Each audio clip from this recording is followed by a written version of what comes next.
여러분 안녕하세요. 찾아가는 새벽기도 시카고 예수사랑교회 조선영 목사입니다. 오늘도 변함없는 주님의 은혜와 평강이 저와 여러분의 삶의 종일 풍성하기를 기도합니다. 오늘 말씀은 여호수아 8장 1절에서 7절까지 말씀입니다. 제가 읽어드리지요.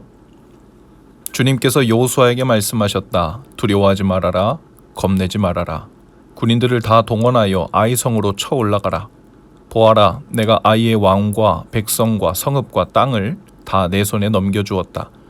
너는 아이성과 그 왕에게도 여리고와 그 왕에게 한 것처럼 하고 오직 전리품과 가축은 너희가 가져라. 성 뒤쪽에 군인들을 매복시켜라. 여호수아가 군인들을 다 동원하여 아이성으로 쳐 올라갔다. 여호수아는 용사 3만 명을 뽑아 밤을 틈타 보내면서 그들에게 명령을 내렸다. 너희들은 성 뒤로 가서 성에서 너무 멀지 않은 곳에 매복하고 모두들 공격할 준비를 갖추어라. 나와 함께 있는 모든 군인은 그 성으로 접근하겠다. 아이성 사람들이 우리와 싸우려고 나오면 우리는 지난번과 같이 뒤돌아서 도망칠 것이다. 그들은 우리를 뒤쫓고 우리는 그들을 성 밖으로 이끌어낼 것이다. 그들은 도망하는 우리를 보고서 자기들끼리 지난번과 같이 우리 앞에서 도망한다고 말할 것이다. 우리가 그들 앞에서 도망하거든 너희는 매복하고 있던 곳에서 일어나서 그 성을 점령하여라. 주 너희 하나님이 그 성을 너희의 손에 넘겨주실 것이다. 아멘. 이스라엘 백성이 아이성에서의 전쟁에서 패했던 이유는 아간이 하나님께 바쳐진 물건을 잘못 다루었기 때문이기도 했지만 그것만이 이유가 아니었죠. 여리고에서 대승을 거둔 여호수아는 곧바로 멀리 떨어지지 않은 아이성에 정탐꾼을 보냅니다. 그리고 정탐에서 돌아온 사람들은 아이성은 작은 성이니 모두가 다 올라갈 필요도 없이 2-3천 명의 군사만 보내도 충분할 것이라고 보고하죠. 그리고 실제로 하나님께 묻지도 않고 그대로 적은 숫자의 군사만으로 전쟁에 나갔다가 대패를 했던 것이었습니다. 이제 제비뽑기를 통해 하나님을 속이고 도적질했던 아간이 지목되었습니다. 아간과 그의 온 가족들 그리고 그 집에 속한 가축들은 물론 모든 재산까지 한 골짜기로 내려가서 모두 다 한 곳에서 불에 태웠죠. 그곳 이름이 아골 골짜기입니다. 이제 그들의 성결함이 회복되었고 멈춰섰던 하나님의 언약은 백성들 중에서 다시 성취되기 시작합니다. 이제 아이성을 향해 재진군을 하는데요. 몇 가지 이상한 내용들이 성경에 나옵니다. 하나님은 여호수아에게 이렇게 명령하시죠. 1절입니다. 두려워하지 말아라. 겁내지 말아라. 군인들을 다 동원하여 아이성으로 쳐 올라가라. 보아라, 내가 아이의 왕과 백성과 성읍과 땅을 다 내 손에 넘겨주겠다. 두려워하지 말라고 합니다. 겁내지 말라고 합니다. 그 땅을, 그 성읍을 다 내 손에 주겠다. 승리를 주겠다고 말씀하십니다. 그렇다면 하나님께서 전적으로 다 싸우시고 쉬운 승리를 이스라엘 백성들에게 주시겠다는 말씀처럼 들리는데요. 오히려 내용은 정반대입니다. 분명 정탐꾼들의 눈에는 아이성이 작고 백성들도 적어서 2-3천 명만 올라가도 능히 그 성을 취할 것이라고 생각할 정도였는데 하나님께서는 도리어 이 작은 성에 군인들을 다 동원하여 올라가라고 여호수아에게 명하십니다. 그 철벽 같고 거대했던 여리고에서는 오히려 성에 손도 댈 필요 없이 하나님께서 직접 무너뜨려 주셨는데 여리고와는 비교도 안 될 만큼 작은 아이성에는 모든 군인을 다 동원하여 올라가라고 명하신 겁니다. 심지어 여리고에서도 하지 않았던 매복과 전략을 짜서 싸우게 하시죠. 이것을 통해 하나님께서 말씀하시려는 것은 무엇이었을까요? 군인의 수와 성의 크기와 견고함에 따라 움직이는 상식이 아니라 어떤 싸움이든 하나님께서 말씀하신 그대로 행했는가, 순종했는가 아닌가 하는 것만이 승리의 유일한 잣대 혹은 조건이 된다는 것을 백성들로 하여금 경험케 하신 것입니다. 이뿐만이 아닙니다. 그 큰 여리고성을 점령했을 때에는 금, 은, 철과 같은 것을 제외하고는 아까운 그 소, 염소, 양과 같은 짐승들을 다 전멸시키라고 했습니다. 얼마나 아까웠을까요? 그 큰 여리고성에 얼마나 많은 가축들이 있었겠어요. 그것을 잘 모아다가 사용하면 이제 앞으로 두고두고 계속되는 정복전쟁에서 전쟁 물자와 식량 공급에 얼마나 전략적으로 도움이 되었을까요? 하나님께서는 짐승들도 한 마리 남기지 말고 진멸하라고 하십니다. 그것이 하나님께 드리는 희생 제사라고 말씀하시죠.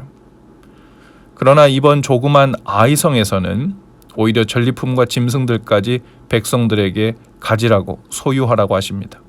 전리품을 가져도 될 것이었으면 이왕이면 큰 여리고성의 것들을 주셨으면 얼마나 풍성하고 넘치도록 좋았겠나 싶지만 그 짐승과 전리품의 소유도 많고 적음도 이유가 되지 못했습니다.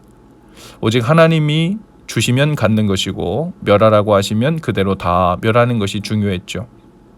이것을 통해 백성들은 마치 광야에서 하나님이 주시는 것만큼만 먹고 소유하고 은혜로 살았던 것처럼 무조건 많이 소유했다고 은혜이고 복이 아니라 전리품이나 짐승을 받을 때에도 자신의 생각대로 쌓아두는 삶이 아니라 하나님이 언제 소유하게 하실지, 얼마나 소유하게 하실지, 어떤 것을 소유하게 하실지조차도 하나님께 맡기는 훈련을 받았던 것으로 보입니다.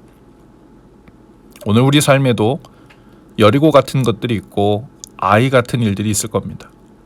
우리 생각에는 나름 지혜롭다고 생각하면서 이왕이면 여리고 같은 삶의 영역에서 수익을 많이 남기면 좋겠다는 생각, 혹은 아이성처럼 작은 일처럼 생각되는 일에는 하나님께 묻지도 않고 적은 에너지와 힘만 들이고서도 내 지혜와 내 경험으로 감당할 수 있을 것이라는 생각을 하기도 하죠. 그러나 우리 눈에 큰 일, 우리 눈에 작은 일이 보이는 것 같고 우리 눈에 중요한 일, 덜 중요한 일이 보이는 것 같아도 하나님께는 오직 한 가지 기준밖에 없다는 것을 기억하실 수 있기를 바라요. 작은 일이든 큰 일이든 하나님의 뜻을 묻고 겸손히 하나님의 말씀대로 행하였는가 아닌가 하는 것만이 성공의 기준이라는 것입니다. 수익을 많이 내어서 성공이 아니고 원하는 목적을 효율성 있게 성취했기 때문에 복이 아니라 그 각각의 일을 통한 하나님의 뜻이 이루어졌다면 그것이 성공이고 승리입니다. 때로 우리는 여리고 같은 엄청나게 큰 기회라고 생각한 곳에서 의외로 별로 얻은 것이 없는 것 같이 아쉬운 때를 만납니다. 때로는 아이 같은 작은 일 속에서 하나님께서 간신히 일용할 양식과 필요한 것을 공급하시는 것을 경험하기도 하죠. 그런 하나님을 때로는 이해하기 힘들 때도 있습니다. 하나님께서 여리고성에 더 많은 재물이 있다는 것을 왜 모르시겠습니까? 그러나 백성들이 그것을 취하는 것을 그때는 원치 않으셨습니다. 아마도 백성들을 위한 이유가 있었을 것으로 보여요. 아마도 가나안 땅에 들어가자마자 처음으로 정복한 그 큰 성읍 여리고에서 백성들로 하여금 마음껏 전리품을 취하라고 했다면 백성들은 가나안 초입에서부터 일찍이 재물과 소유욕에 함몰되었을 것입니다. 눈앞에 있는 엄청난 재물이라도 하나님의 말씀 앞에서 모두 태워버리는 일을 실행할 수 있어야 앞으로도 하나님이 주신 풍족한 은혜 앞에서도 흔들리지 않고 유혹받아 넘어지지 않도록 하시는 하나님의 배려였을 것입니다. 또한 이 재물에 대한 유혹에 넘어간 아간과 그의 가족들이 아골골짜기에서 모두 불타 죽는 것을 보면서 200만 명이 넘는 백성들은 이제 가나안에서 무엇을 놓치면 안 되는지, 무엇을 잊으면 안 되는지를 배웠을 것입니다.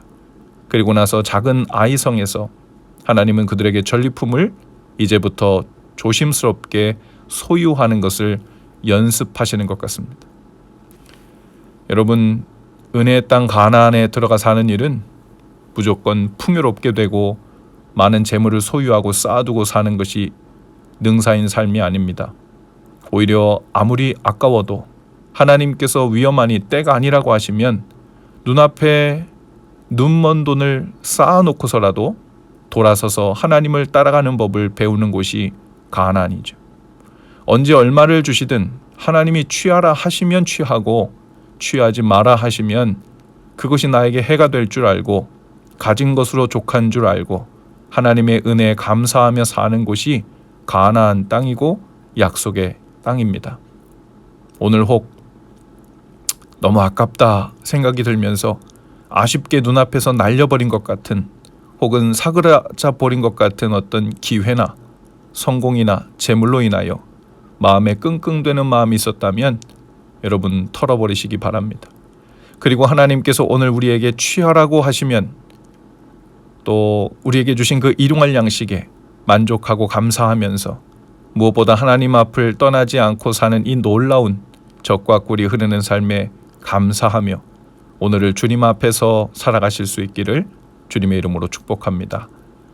기도합시다. 주님, 아이성 같은 작은 일들 속에서 가장 안전하게 소중한 승리를 주시는 그 세심한 손길로 인하여 감사합니다.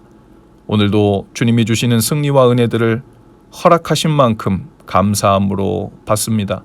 또한 주님이 명하신 일에는 온 마음을 다하고 힘을 다하여 임하겠습니다. 주님 주시는 힘으로 살게 하시고 주님이 주신 은혜로만 살게 하옵소서. 예수님 이름으로 기도합니다. 아멘. 여러분 오늘도 예수 사랑으로 화이팅입니다. 내일 아침에 다시 찾아뵙지요.